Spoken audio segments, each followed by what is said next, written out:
So friends, I think we can start now. So once again, good afternoon, everyone. I hope you all are doing good. Good afternoon, sir. Good afternoon. Good afternoon.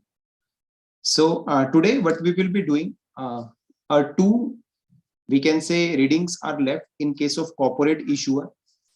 So we are going to complete it. Let us see how much time it takes. I think it will not take much time, very much time. So both we completed today कि आज and कल में दो नहीं आज में हो सकता है जल्दी कंप्लीट हो जाए. Okay. So these are all theoretical readings. Yes, some theory, but concepts are there. Yes, practical is also there. Concepts are there. Okay. So now let me see. Now our reading is capital structure. We have a reading that is capital structure. So what do we mean by capital structure? It means if we talk about the funds, so from where the business is being financed. So for example, the business is financed 40% from debt, 60% equity. So we can say the company is having capital structure where 40% is debt, 60% is equity. So here in this particular reading, we will talk about the capital structure only. So how the business has financed its assets and how the business has financed its assets and operations, so that we get to know in this capital structure. Now let me analyze certain lines. A company's ability to issue debt is greater with predictable cash flows sufficient to make required debt payments. So a company can raise more and more debt if its ability to pay the interest component and its ability to repay the principal component is high. So if a company has predictable cash flow, so that kind of businesses where there are kind of predictable cash flows, so ultimately they can issue more and more debt. If they have more and more liquid tangible assets, then company can raise more debt. Because if a company has more liquid tangible assets, it means at the time of need, these assets can be liquidated and cash can be generated. Or what can happen, these assets can be easily put on as a collateral. So ultimately, because these assets can be easily put on collateral, so we can get money from there. So this kind of feature we have. Now let me see. New companies with few assets and negative or uncertain cash flows will use little or no debt. So if we talk about the new businesses, so because relatively their business is not established properly, there is uncertainty in cash flows. So ultimately, we can say what is happening, it means they do not use debt much. Growth companies with positive cash flows and decreasing business risk, as the companies grow more and more, so their business risk comes down. So may use debt up to 20%. So if the companies are growing companies, so now because they are more, we can say certain, the cash flows are more certain in comparison to the new businesses. So new, if we talk about these growth kind of companies, so they can issue what? They can raise money. How much money they can raise through debt? That is 20%. If we talk about the matured companies, so matured companies with predictable cash flows tend to use debt for more than 20%. So if there are more matured companies, so they have very certain kind of cash flows, their business risk is very low, they can easily get the loan at a cheaper rate. So these kind of companies might use more and more debt. Now let me talk about Modi Gilani and Miller propositions regarding capital structure. So we have different we can say propositions regarding capital structure. So we are just talking about them. If we talk about Modi, Gilani, Miller, so we call it as approach. So here we have two type of approaches. One is with taxes, one is without taxes. So what we know, if you remember, if company uses debt, so there is a tax saving. If there are taxes, so companies use debt so that there is a tax saving, so that the weighted average cost of capital can be reduced. I hope you remember when we talked about the weighted average cost of capital. So what happens if we talk about the cost of debt? It is adjusted with tax. Yes, sir. It is net of tax. So if that particular country in which taxes are higher, so companies try to use more and more debt because there is more and more tax saving. So here I am saying there are two type of propositions. So what they are saying, that if there are no taxes, so logically think, if there are no taxes, there is no tax saving. So it means we are indifferent. Capital structure is irrelevant. Capital structure is irrelevant. It means weighted average cost of capital remains same. If we talk about the firm value, what do we mean by firm value? Firm value in equity, you have learned that if we discount the future cash flows, if we discount the future operating earnings, so it gives me firm value. So they remain unchanged. It means if company changes the capital structure, so there is no change in the WACC, there is no change in the firm value if there are no taxes. So it means my WACC remains same. But if we talk that scenario where there are taxes, so we know if there are taxes, so there is a tax saving. So in that scenario, company will try to minimize its weighted average cost of capital by using more and more debt. And even it might happen that company is even ready to finance 100% of the funds. That is tax saving, purely tax saving. The debt, if we use debt, so there is a tax saving on the interest component. So if you remember, so for example, there are two cases, case 1, case 2. In both the cases, we have EBIT number of how much? EBIT of 1000, EBIT of 1000. In first case, there is no debt, so my interest is 0. In second case, I have how much debt? Let us say we have debt of we are paying interest of how much? तो tax net interest लगता है क्या? हाँ जी, मैं आपको समझा रहा हूँ, एग्जांपल से समझा रहा हूँ तो आपको क्लियर होगा. तो what is my EBT? 1000. What is my EBT here? 900. अब मान लीजिए टैक्स कितना है? 20%. तो यहाँ पर कितना देना पड़ा टैक्स? 200. यहाँ पर कितना हुआ? 180. तो इसका मतलब अगर देश के अंदर टैक्स रेट्स हैं, if the country has tax rates and if the company is using debt, तो कंपनी कितना टैक्स सेव कर पा रही है? 20 रुपीज का टैक्स सेव कर पा रही है ना.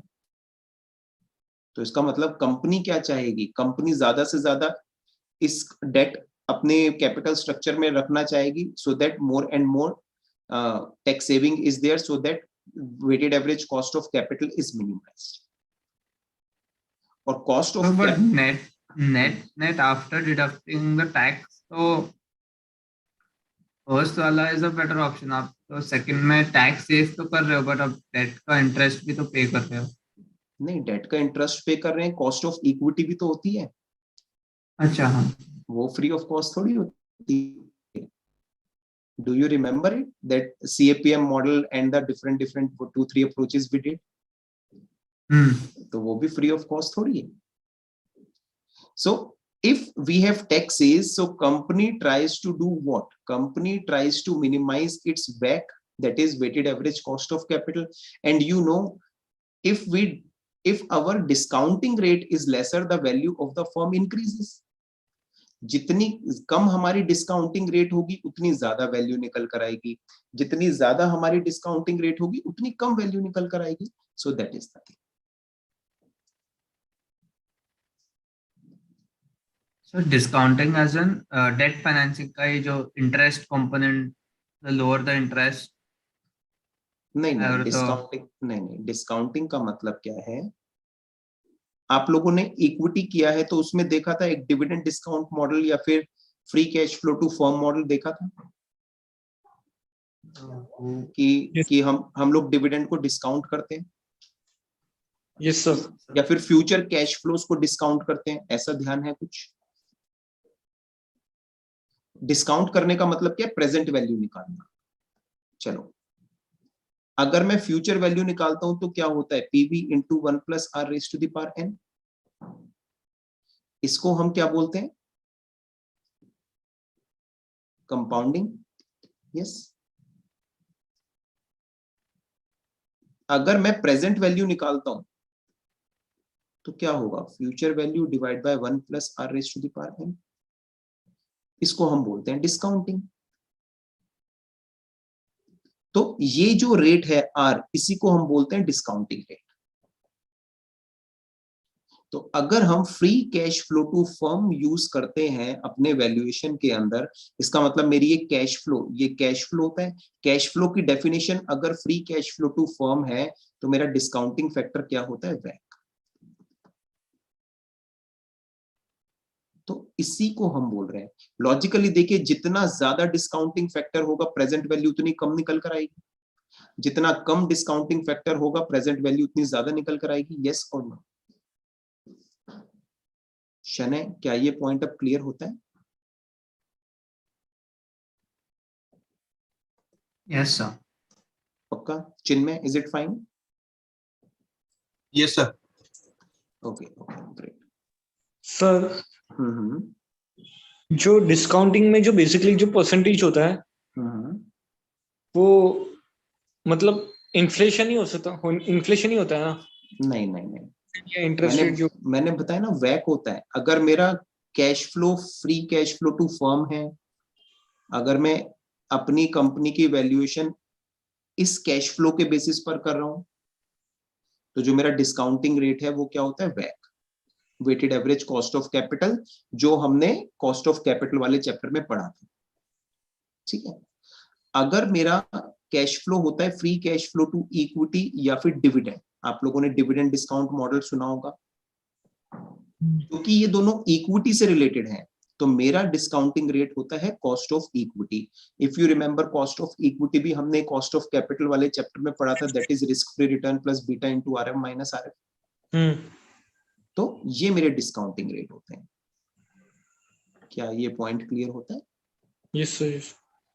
इन्फ्लेशन नहीं होता। अगर हम लोग मान लीजिए बैंक डिपॉजिट, बैंक में पैसा इन्वेस्ट कर रहे हैं, तो वहां पर हमारा डिस्काउंटिंग रेट क्या होगा? वहां पर हमारा डिस्काउंटिंग रेट, या जो भी हमें एफडी के ऊपर रिटर्न मिल रहा है, वो हमारा डिस्काउंटिंग रेट होगा। तो वो डिपेंड करता है कि किस चीज की हम बात कर रहे हैं, तो उससे रिलेटेड हम लोग डिस्काउंटिंग रेट निकालते हैं। Is it fine? Yes sir. फिर एक अप्रोच है, हम बात करते हैं स्टैटिक ट्रेड ऑफ थ्योरी। ये क्या बोलते हैं? इस थ्योरी के अकॉर्डिंग क्या बोलते हैं? तो इसकी अगर हम बात करते हैं तो we can use more and more debt, तो हमारी weighted average cost of capital कम होती चली जाएगी। यहां पर हम कह रहे हैं we are indifferent, if there are no taxes my वैक रिमेन सेम।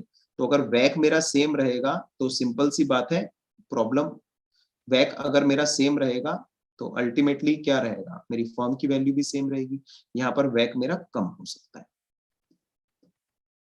फिर एक थ्योरी है स्टैटिक ट्रेड ऑफ थ्योरी। ये क्या बोलती है? ये कहती है कि भाई देखो, आपने इक्विटी अभी मान लीजिए 100% थी और डेट आपका कितना था? 0% था। आपने थोड़ा बहुत डेट यूज किया, मान लीजिए 20% डेट लेकर आए, 80% इक्विटी, तो डेफिनेटली आपकी weighted average cost of capital कम होगी, क्योंकि इक्विटी की कॉस्टिंग ज्यादा होती है, डेट की कम होती है। डेट के अंदर टैक्स सेविंग भी होती है। तो ठीक है, थोड़ा सा तो क्या होगा, आपकी वैक कम होगा। सर थोड़ा रिपीट करो ना। हाँ, ये इस थ्योरी क्या बोलती है, ये कहती है कि देखो जैसे जैसे हम डेट को यूज करेंगे, अगर हम लोग बात करते हैं इस थ्योरी की, तो ये क्या बोल रहे हैं, ये बोल रहे हैं वैक में कोई चेंज नहीं आता, वैक में कोई चेंज नहीं आता तो फर्म की वैल्यू में भी कोई चेंज नहीं आता। विद टैक्सेस वाली थ्योरी क्या बोलती है कि हम लोग 100% इवन डेट फाइनेंस भी कर सकते हैं, क्योंकि इससे डेट, जितना ज्यादा डेट यूज करते हैं उतना ही ज्यादा हमारी कॉस्टिंग कम होती चली जाती है। तो जितना ज्यादा डेट यूज करेंगे उतनी वैक कम होती चली जाएगी, जितनी वैक कम होती चली जाएगी तो उतनी मेरी फर्म की वैल्यू बढ़ती जाएगी। अब ये तीसरी थ्योरी क्या बोलती है, ये बोलती है कि मान लीजिए initially you are using 100% equity and 0% debt. Initially आपका कैपिटल स्ट्रक्चर ये था, अब now you have started using what, आपने थोड़ा सा इक्विटी यूज करना शुरू किया, थोड़ा डेट यूज करना शुरू किया, थोड़ा आपने इक्विटी यूज किया, थोड़ा आपने डेट यूज किया। तो डेफिनेटली क्या होगा, क्योंकि डेट कंपोनेंट जैसे लेकर आ रहे हैं इसकी कॉस्टिंग कम होती है, तो आपकी थोड़ी सी weighted average cost of capital कम होगी, weighted average cost of capital कम होगी तो फर्म की वैल्यू क्या करेगी, इंक्रीज करेगी। क्या ये पॉइंट क्लियर होता है? Yes sir. बट जैसे जैसे आप डेट को बढ़ाते जाओगे तो बिजनेस में रिस्क बढ़ता जा रहा है, बिजनेस की इंसॉल्वेंट होने के चांसेस बढ़ते जा रहे हैं। इसका मतलब बिजनेस की डिस्ट्रेस बढ़ती जा रही है।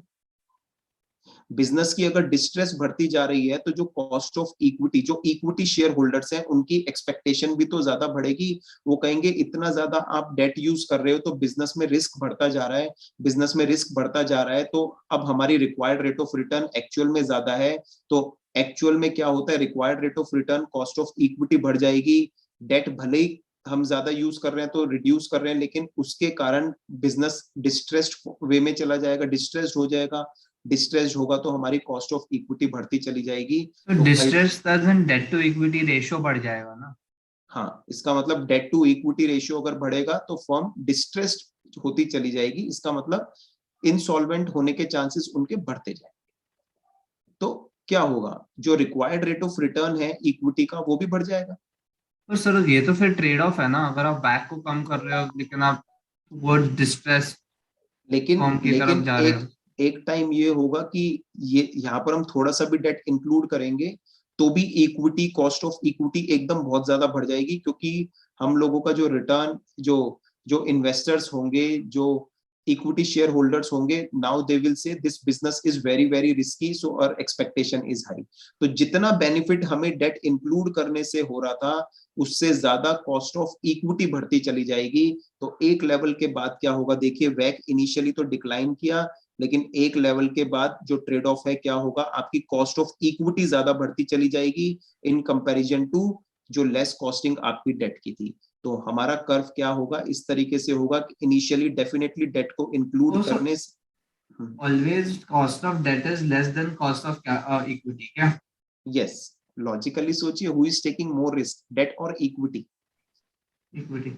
So because equity is taking more risk, so definitely they will ask for higher required rate of return. So always it happens. My cost of equity is always higher than cost of debt. क्या ये cost of equity में tax benefit नहीं मिलता क्या? नहीं, cost of equity में कोई tax benefit नहीं है। जो कॉस्ट ऑफ डेट है उसी के अंदर टैक्स बेनिफिट है, क्योंकि कॉस्ट ऑफ इक्विटी की बात करते हैं तो हम इन्वेस्टर्स को कुछ दे थोड़ी रहे हैं, वो तो इक्विटी शेयर होल्डिंग। हाँ, that is equity share holding. लेकिन डेट की बात कर रहे हैं तो इंटरेस्ट दे रहे हैं, और इंटरेस्ट हमारा टैक्स डिडक्टिबल आइटम होता है, इसलिए हमें टैक्स सेविंग हो रही है। Are you getting the point? Okay okay, Chinmay, everyone, is it fine? Harsh, Sharvin? Yes sir, yes sir. Okay okay, so I hope this point is clear. अगर वैक कम होती है तो फर्म की वैल्यू बढ़ेगी, जितना कम डिस्काउंटिंग फैक्टर होगा उतनी ज्यादा वैल्यू होगी, जितना ज्यादा डिस्काउंटिंग फैक्टर होगा वैल्यू उतनी कम। तो एमएम प्रपोजिशन विदाउट टैक्सेस वाली क्या है कि वी आर इनडिफरेंट, माय वैक remain same, so there my firm value also remain same. So MM proposition with taxes क्या बोलते हैं? Because there is a tax benefit, so even we can use 100% debt. So my WACC continues to go down. If my WACC continues to go down by keeping more and more debt, so ultimately my value of firm will keep on increasing. Here in this theory, what we are saying that okay, initially by including the debt, we can reduce the weighted average cost of capital up to certain extent, but after that there will be pressure.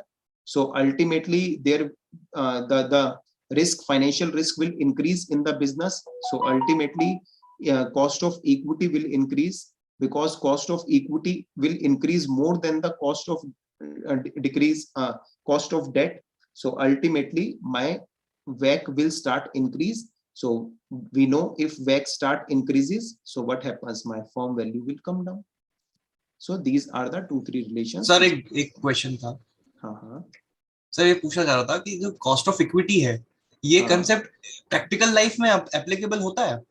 और क्या, cost of equity का मतलब ये नहीं है कि हमें actual में कुछ कंपनी देगी. इसका मतलब मार्केट के अंदर जो भी फ्लक्चुएशंस होंगी उसके बेसिस पर, प्रीवियस ईयर के बेसिस पर हम इतनी वैल्यू बढ़ जानी चाहिए. सो उस पॉइंट से होती है कॉस्ट ऑफ इक्विटी. एक इन्वेस्टर अगर बिजनेस में इन्वेस्ट कर रहा है तो उसकी एक्सपेक्टेशन कितनी है. तो जो भी वो रिटर्न की बात करते हैं तो वो हम लोग क्या ले सकते हैं? Dividend plus capital appreciation. तो वो हम एक्सपेक्ट करते हैं कि अगर शेयर 100 रुपीज का है और मेरी रिक्वायर्ड रेट ऑफ रिटर्न 20% है, तो by the next year it should reach to 120. अगर वो नहीं होगा तो क्या होगा? सभी लोग उसको सेल करना शुरू करेंगे, तो कंपनी के लिए प्रॉब्लम हो जाएगी, उसकी वैल्यू और कम होती चली जाएगी. इसलिए कंपनी क्या देखती है कि अपने परफॉर्मेंस को अच्छा करके रखे, ताकि अगर कंपनी का परफॉर्मेंस अच्छा होगा तो क्या होगा? मार्केट भी उसी के अकॉर्डिंग रिएक्ट करेगी, तो शेयर प्राइसेस बढ़ेंगे, तो उस तरीके से इन्वेस्टर्स को रिटर्न मिल सकती है. Are you getting my point? Sir लेकिन डिविडेंड का जो रिटर्न आता है वो तो नेग्लिजिबल होता है. हाँ, किसी तो भी इसलिए मैंने इन्वेस्टमेंट बोला पे डिविडेंड प्लस कैपिटल एप्रिसिएशन, इसलिए तो मैं इन दोनों चीजों की बात कर रहा हूँ. Dividend plus capital appreciation. Company अपनी तरफ से ऐसा कुछ नहीं हो सकता है, डिविडेंड बिल्कुल भी ना दे. अगर कंपनी डिविडेंड बिल्कुल भी नहीं दे रही है तो इसका मतलब क्या कोई भी कॉस्ट ऑफ इक्विटी नहीं है? Answer is no, there is. क्योंकि एक इन्वेस्टर चाह रहा है कि मैंने पैसा इन्वेस्ट किया है तो कम से कम इतना % रिटर्न मुझे मिले ना. तो वो कैसे मिलेगा? अगर डिविडेंड की फॉर्म में नहीं मिल रहा तो कैपिटल एप्रिसिएशन की फॉर्म में मिलना चाहिए. Are you getting my point? Yes sir. Sure? पक्का? Yes sir. Okay. Now try this question. Is it done? Yes, sir. Okay. So you can just check your answers. Sir, third वाला wrong. Second वाला. So third one वाला. First सभी का correct है. Yes, sir. हाँ. ठीक है, second को देखते हैं. A company's optimal capital structure. So what is the answer? Maximize firm value and minimize the weighted average cost of capital. अभी तो देखा था हमने. That particular thing, that particular capital structure which minimize the WACC. So if it minimize the WACC, so what will happen? Firm value will maximize. So that is the optimal capital structure.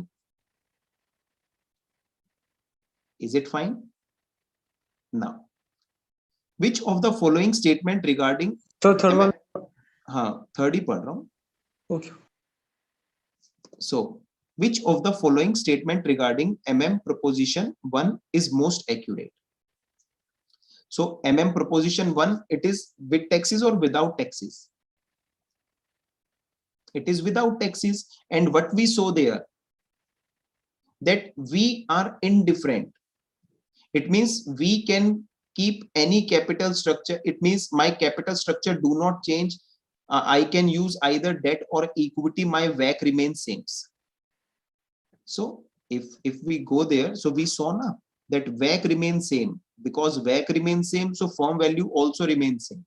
So that is the first proposition which we talked about. That is why my answer is C. Is this point clear?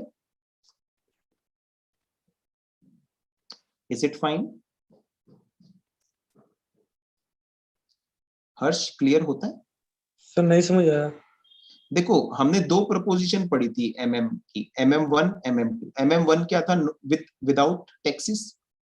अगर taxes नहीं होते हैं तो हम we are indifferent. इसका मतलब हम लोग डेट को यूज करें, इक्विटी को यूज करें, उससे कोई फर्क नहीं पड़ता, हमारी वैक सेम रहती है। ओके ठीक है। सेकंड के प्रपोजिशन जो हमने पढ़ी थी उसमें पढ़ा था कि हमारी टैक्स सेविंग ज्यादा होती है, तो हमारा बेटर मोटिव होता है कि हम ज्यादा से ज्यादा डेट यूज करें और इवन 100% भी डेट यूज कर सकते हैं। यही तो पढ़ा था। Yes sir. तो अगर MM1 की बात करते हैं, इन तीनों में से ये थर्ड वाली लाइन ही तो सुटेबल है। A firm's weighted average cost of capital is not affected by choice of capital structure. हम डेट लें या इक्विटी लें, उससे मेरी वैक पे कोई फर्क नहीं पड़ेगा। क्या ये पॉइंट क्लियर होता है? Yes sir.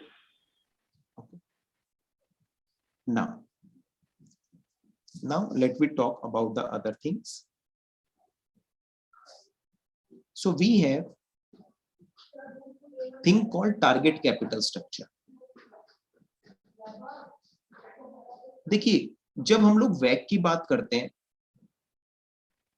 so if you remember, तो हमने बोला weightage of equity into cost of equity plus weightage of debt into cost of debt, that is 1 minus tax rate। यही था, है ध्यान आपको? वैक का फॉर्मूला यही होता था। Do you remember it?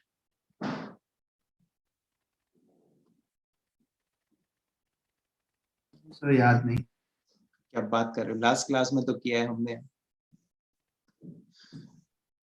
It means how much cost of equity फिर हमने निकालना सीखा था, that is risk free return plus beta into RM minus RF, यही था।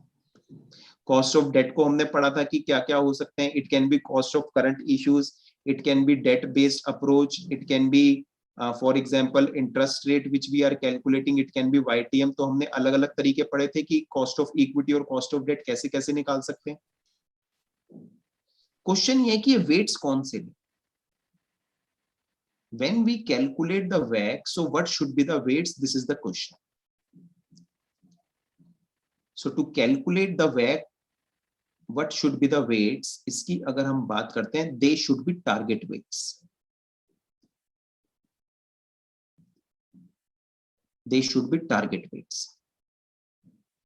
इसका मतलब फ्यूचर में कंपनी का कैसा कैपिटल स्ट्रक्चर रहेगा या रहना चाहिए जिससे उनकी फर्म की वैल्यू मैक्सिमाइज हो जाए, that is called target capital structure. So target capital structure is the capital structure that a firm seeks to achieve on average over a time to maximize firm value. So that kind of capital structure which a company is thinking to achieve. So that is what, that is target capital structure. Now when we talk about WACC calculation, so there are different methods of calculating it. So one is if company is stating it target weights, अगर company बोल रही है कि हम लोग long term में इतना ये कैपिटल स्ट्रक्चर मेंटेन करके चलना चाह रहे हैं कि 20% डेट रहे, 80% इक्विटी रहे, तो अगर कंपनी कुछ स्टेट कर रही है, कंपनी कुछ बोल रही है, तो हम उसको कैपिटल स्ट्रक्चर ले लेते हैं। दूसरा तरीका क्या है, जो कंपनी का रीसेंट कैपिटल स्ट्रक्चर है, हम उसी को टारगेट कैपिटल स्ट्रक्चर मान सकते हैं। हम बोल सकते हैं क्योंकि कंपनी अभी इस कैपिटल स्ट्रक्चर पर ऑपरेट कर रही है, so in long run also company will operate at the same capital structure. फिर थर्ड टारगेट कैपिटल स्ट्रक्चर क्या हो सकता है कि हम लोग ट्रेंड को ऑब्जर्व कर सकते हैं कि धीरे धीरे कंपनी किस तरीके के चेंजेस कर रही है अपने कैपिटल स्ट्रक्चर में, सो उसके अकॉर्डिंग हम लोग कैपिटल स्ट्रक्चर को निकाल सकते हैं। Fourth, even we can take the industry average capital structure. हम बोल सकते हैं, for example, let us say I am talking about the WACC for JK Tyre. मैं कहता हूं इसकी इस जेके टायर की पीयर कंपनीज कौन कौन सी है? अपोलो, सीएट, एमआरएफ, मान लीजिए ये कंपनीज है। मैं कहता हूं ऑन एन एवरेज इस इंडस्ट्री का जो कैपिटल स्ट्रक्चर है, क्योंकि ये कंपनी इसी इंडस्ट्री में ऑपरेट करती है, तो लॉन्ग रन के अंदर ये कंपनी का कैपिटल स्ट्रक्चर भी ऑन एन एवरेज जो इंडस्ट्री का कैपिटल स्ट्रक्चर है वही होगा। So that is what, that is basically this industry average capital structure. क्या ये पॉइंट क्लियर होता है? सो क्वेश्चन वाज कि हमारा ये जो वेट्स हैं, ये वेट्स कहां से आएंगे? So either we can take, if अगर कंपनी कुछ कह रही है कि हम लोग ये कैपिटल स्ट्रक्चर मेंटेन करेंगे तो उसको ले लेंगे। अगर कंपनी बोल रही है कि जो करंट में कैपिटल स्ट्रक्चर चल रहा है उसी को लेना है तो उसको ले लेंगे। अगर या फिर हम क्या कर सकते हैं, करंट कैपिटल स्ट्रक्चर लेकर जो भी ट्रेंड रहा है उसको हम उसके अकॉर्डिंग एडजस्टमेंट कर सकते हैं। या फिर हम इंडस्ट्री का कैपिटल स्ट्रक्चर पिक करेंगे और बोलेंगे कि कंपनी इसी कैपिटल स्ट्रक्चर पर ऑपरेट करेगी जो इंडस्ट्री का कैपिटल स्ट्रक्चर है।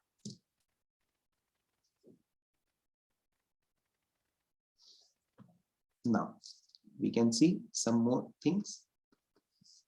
In practice, a company's capital structure will fluctuate around the target.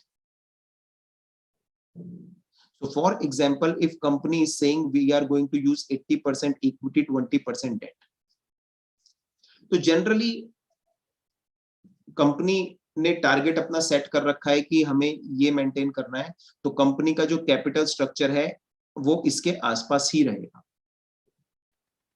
कभी वो 75:25 कर लेंगे, कभी वो 70:30 कर लेंगे, कभी वो 90:10 कर लेंगे। तो वो इस तरीके के थोड़े बहुत चेंजेस कर सकते हैं depending upon the economic situation. तो कहां पर रहेगा वो? मोटा मोटा अगर हम बात करते हैं तो जो कंपनी का टारगेट कैपिटल स्ट्रक्चर है उसके आसपास ही रहेगा। Managers typically have goals to maintain a certain minimum credit rating. When managers decide about the capital structure, they also keep this thing in mind that what should be the credit rating. क्योंकि managers को पता है अगर उन्होंने बहुत ज्यादा date use किया तो उनकी क्रेडिट रेटिंग खराब हो जाएगी। अगर क्रेडिट रेटिंग खराब हो गई तो कल को वो मार्केट से पैसा उठाने के लिए लेने के लिए पैसा उठाने के लिए जाएंगे, so they have to bear higher interest cost. So ultimately what happens, ultimately वो कोशिश करते हैं कि एक सर्टेन लेवल की क्रेडिट रेटिंग मेंटेन की जा सके। क्या ये पॉइंट क्लियर होता है? Yes sir.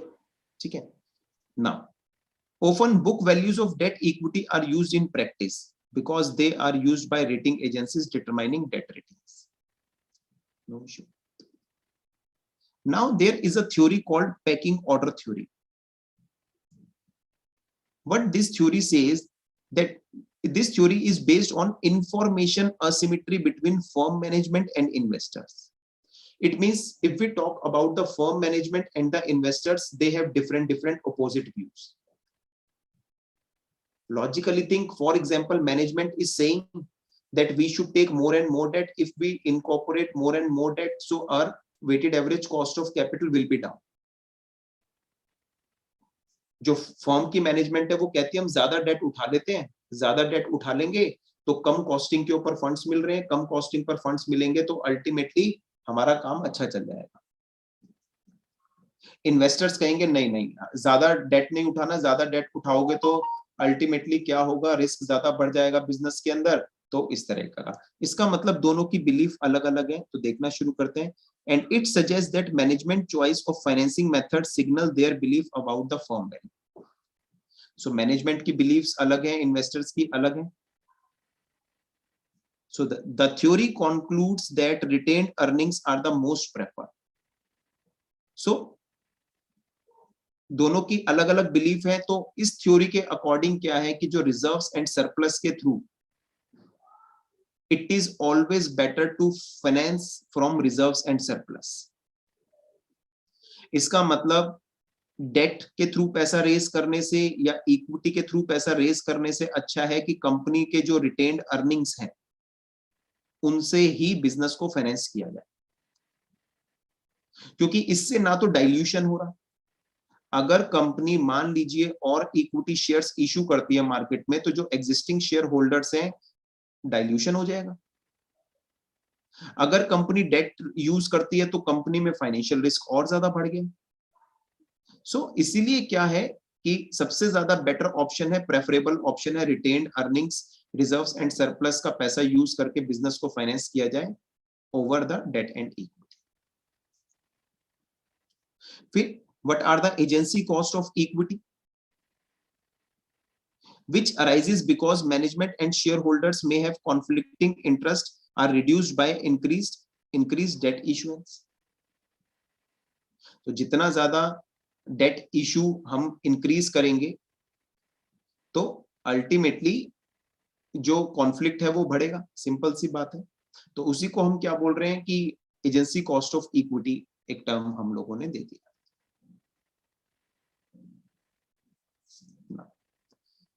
So as I said, a company's different stakeholders may have different views, so there can be conflict amongst the different stakeholders। तो देखना शुरू करते हैं। If we talk about the debt holders, preferred stockholders, customers, suppliers, employees, directors, managers, जिनके पास कोई stock options नहीं है या कम स्टॉक ऑप्शंस है, इसका मतलब जिनके पास जनरली ओनरशिप नहीं है। Okay, so they may have preference for less financial leverage. वो चाहेंगे कि कम से कम रिस्क हो, कम से कम ऑपरेशनल रिस्क हो, कम से कम फाइनेंशियल रिस्क हो। तो ये सब लोग चाहेंगे कि कम से कम फाइनेंशियल रिस्क हो, कम से कम ऑपरेशनल रिस्क हो, क्योंकि कम रिस्क होगा तो सबके लिए बेटर।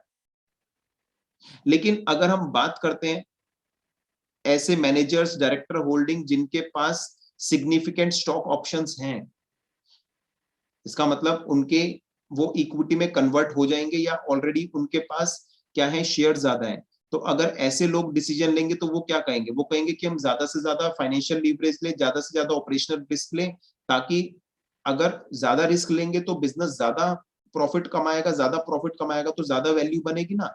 तो जिनके पास ज्यादा स्टॉक ऑप्शंस हैं, ठीक है, तो there might be a possibility that they are वो क्या कर रहे हैं, they are preferring more financial leverage. और ये जो लोग हैं, ये लोग चाहते हैं कि कंपनी कम डेट यूज करे, ये लोग चाहते हैं कि कंपनी ज्यादा डेट यूज करे। I didn't understand this last part. जो देखो managers and directors holding. देखो, मैनेजर्स, डायरेक्टर होल्डिंग और रिसीविंग सिग्निफिकेंट स्टॉक ऑप्शंस। मान लो मैनेजर्स और डायरेक्टर्स को बोल दिया that you will get stock options. Stock options means in future you will get shares either at some price और some higher price. सो अलग अलग तरीके के ऑप्शंस होते हैं, ये आप लोगों का जब फिक्स FRA स्टार्ट होगा तब आप देखेंगे। So there can be RSUs, that is restrictive stock units, और PSUs, performance based stock units. तो इस तरीके से ऑप्शन, या फिर ESOPs की हम लोग बात करते हैं, एम्प्लॉय स्टॉक ऑप्शंस। तो मान लीजिए जिनके पास ये है या जिनके पास इक्विटी है, वो लोग क्या कहेंगे, वो कहेंगे कि हमें क्या करना है, हमें ज्यादा से ज्यादा वैल्यू बढ़ानी है। ज्यादा से ज्यादा वैल्यू बढ़ेगी तो शेयर प्राइस ज्यादा से ज्यादा बनेगा। तो वो कहेंगे कि ज्यादा से ज्यादा वैल्यू कैसे बढ़ सकती है अगर हम ज्यादा से ज्यादा डेट लें। So they are ready to take more and more risk. वो कह रहे हैं कि हम अगर ज्यादा डेट लेंगे तो फर्म की कॉस्टिंग कम होगी, फर्म की कॉस्टिंग कम होगी, वैक कम होगा तो फर्म की वैल्यू बढ़ेगी। लेकिन जिन लोगों ने पैसा उधारी पर दे रखा है, प्रेफरेंस हो गए, कस्टमर्स हो गए, सप्लायर्स हो गए, वो क्या चाहेंगे, वो चाहेंगे कि बिजनेस एक लेवल से ज्यादा रिस्क ना ले। अगर ज्यादा रिस्क लेता है तो हमारे लिए प्रॉब्लम है। तो इनका प्रेफरेंस है कि कम रिस्क ले, इनका प्रेफरेंस है कि ज्यादा रिस्क ले। क्या ये पॉइंट क्लियर होता है? Yes, sir. शनै, इज इट फाइन? तो ये कुछ कुछ कॉर्पोरेट गवर्नेंस में क्लियर हो चुका था। हाँ बिल्कुल बिल्कुल। Last Sunday we studied corporate governance. Yes, can you try these questions? Sir questions तो क्लियर ही नहीं हो रहे. Third is A, one is also A, I guess. Second का समझा नहीं. Third one is C, I guess. Yes, yes. Is it done? Sir first वाले का A है, थर्ड वाले का भी A है, सेकंड का समझा नहीं. सर तीनों ही रॉन्ग है. तीनों ही wrong है. चलिए. Which of the following is least likely and appropriate method for an analyst to estimate firm target capital structure? Yes. B तो डिस्कस किया था ना कि यूज करते हैं एवरेज इंडस्ट्री का weights is for the firms industry based on book value and debt to equity. Is least likely and appropriate method to estimate a firm's target. Use the firm's current proposition of debt and equity based on the market values. Use the firm capital current structure based on. See the problem. I think in my slide also there was an issue. It is not book value, basically it is market value. So book values which use credit rating agencies use. Otherwise what happens? It happens on the market value. So that is the problem with this second situation. They are writing that based on the book values. So it is on market values. Only credit rating agencies, if we talk about, they use the book values. Generally they use the book values. Question सही है, वो PPT में वो जो part था नहीं, वो वो- मार्केट वैल्यू होना चाहिए था. नहीं वो भी ठीक है. वो क्रेडिट रेटिंग एजेंसीज की बात कर रहे हैं कि credit rating agencies book value use करते हैं, बट एज अ वैल्यूअर अगर हम बात करते हैं, एनालिस्ट बात करते हैं, तो हम लोग मार्केट वैल्यू देते हैं. Are you getting the point? अच्छा, credit rating agencies book value लेती है. इसका आंसर पी है. यस, ठीक है. So now to determine the target capital structure in practice, it is least likely that the firms will. So again answer is A. Answer है सी ना. D. Use the book values. Just a minute. मेरे को भी यही लगा था पर समझा नहीं था. B और C पढ़ लेते हैं. Use the book values of their debt to make financing decisions. Match the maturities of their debt issues to specific firm investments. Okay. Determine an optimum capital structure based on the expected cost of financial distress. तो इन तीनों की अगर बात करते हैं, चलो कुछ जगह बुक वैल्यू यूज कर लेते हैं, कुछ मार्केट वैल्यू यूज कर लेते हैं, तो समझ आता है. सेकंड भी समझ आता है. हमने इसकी तो बात की नहीं कि फ्यूचर में अगर कल को डिस्ट्रेस हो जाएगी कंपनी तो उनकी कॉस्टिंग क्या रहेगी, तो उसको तो हम लेते ही नहीं है कंसीडरेशन में. तो फर्स्ट भी आप बोल सकते हो इनकरेक्ट है, लेकिन फर्स्ट फिर भी कहीं ना कहीं यूज हो रहा है, बुक वैल्यू फिर भी कहीं ना कहीं यूज हो रही है, लेकिन थर्ड वाला तो कहीं पर यूज नहीं हो रहा. That is why see we have to remove. Is this point clear? Now the pecking order theory. Yes, sir. इसमें तो हमने देखा था that there is an information asymmetry. ये तो डायरेक्टली लाइन ही थी हमारी कि ultimately there is an information asymmetry between whom? Between the firm management and the investors. Yes, sir. Third is A. Is it fine? So this is it. So this completes my this reading, that is basically capital structure.